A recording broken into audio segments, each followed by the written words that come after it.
From AWS console, we open IoT Greengrass.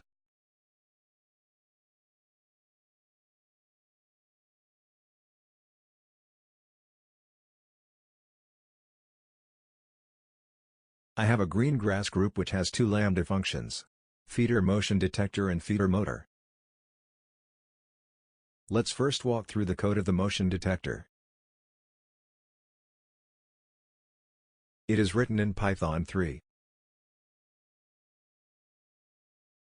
In the initialization, we create a client with Greengrass SDK so that we can talk to Greengrass later. We also initialize GPIO pin 37 for motion detector.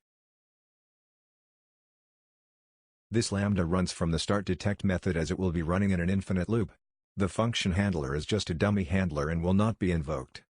In the startDetect method, we waits for motion. Once motion is detected, we call the publish message method, and then start detecting motion again. The publish message method uses the client we created before to publish a message to the topic of feeder/motor/trigger.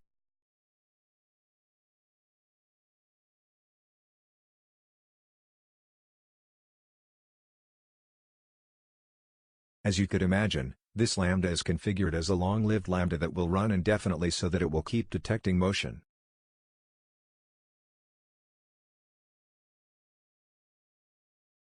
Let's then talk at the feeder motor code. It is also written in Python 3. It is simply controls the motor to spin, wait for half second, and spin back.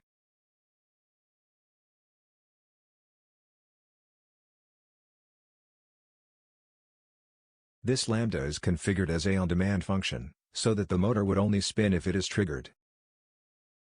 Finally, in the subscription, we configured from the motion detector to trigger the motor through topic feeder/motion/trigger.